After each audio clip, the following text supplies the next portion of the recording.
Welcome back. So today we're going to finish off our applique and our cover. December's theme was metallic, so I've got a sort of metallic ribbon here. We use this in our evergreens piece, and I've got a bit of metallic sort of reddish colour there. So I've already appliqued those down, and I'm going to start off with the reddish number 2. I've got some of that warm silver thread that I enjoyed using so much during December, and I thought it would be nice to just outline this letter with coral stitch. So you can see I'm working onto the fabric there. I've got to be quite careful because metallic fabrics do fray really badly. So I'm just going to go down on the letter itself and then up right at the edge, so I'm not puncturing it twice very close together. And to form coral stitch, we lay our thread along the line we want to cover, make a stitch right across that thread so that our needle comes up in the loop we've made, and pull through. I will link our video. This was all about string stitches in December, and they are quite tricky with metallic threads, but worth persevering with, I think, because they do look really striking. So I'm just trying to keep them fairly close together, and if you haven't worked with metallic threads before and you aren't familiar with some of the tricks and techniques you can use to get a good finish, they are notoriously hard to work with. So do check out some of our December videos, because there's lots of tips to help you improve the finish you get with metallic threads in your embroidery. So I'm just going to stitch all the way around the outside of this too with coral stitch. You'll notice that I've got a very short length of thread here. I would recommend that. It's nowhere near going to get all the way around, but I would recommend using shorter lengths because metallic threads wear really quickly. They're not smooth, they're quite coarse, and so they get damaged. The more you stitch with them, the more damage they gather, and they become really unworkable once you've sewn with more than about 20 centimetres. So you will thank me, I promise. It will save you time to start a new thread rather than just persevering with a really lengthy piece of thread.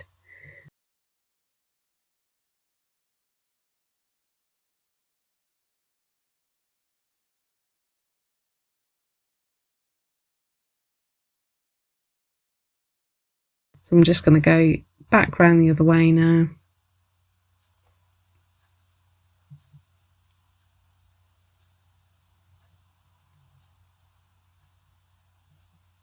It's what we've been saying all along, Bondaweb and felt are not friends, and that ribbon as well. I used a cool iron because I didn't want to melt the fabric, and so my other 2 has just given up and fallen off, so I've taken it off rather than damage it. We'll put it back on again in a second. So I'm just finishing off that number 2. I think this is my last stitch, and I can secure that thread on the back and trim it. So now I'm going to tap it with my iron just to get rid of any beeswax. I've used beeswax on the thread to make it work better, and just tapping it with the iron removes any beeswax dust. I'm just going to press that remaining 2 back into place. I don't want to hold my iron on too long because this is just a temporary fix. And I've got some of the disco thread that we used on Christmas Day, and just love it, think it's so much fun. And my favourite of the string stitches was Palestrina stitch, and so I'm just going to stitch a line of that down the centre of the 2, similar to what we did with the cable chain on that G at the end of winging at the top, I think our July stitch. So I'll just explain a little bit how to do Palestrina stitch, but you will get a much better tutorial in the stitch guide video that I linked earlier. So to make Palestrina stitch, we are going to make a vertical stitch by coming down, and we're going to take our needle out to the left. So we're creating a sort of right angled triangle really. Just catching a bit of fabric in. Then we're going to loop our needle round and take it underneath that vertical stitch and pull through, and that creates a sort of fork at the bottom there, and then we bring our needle down top to bottom, passing through that fork and over the loop that we've created, and that creates our stitch. So down a little way on the line and make a stitch out to the left, loop the needle round and go underneath that vertical stitch, and then loop around again and come through the forks of the V and over the loop to create our stitch.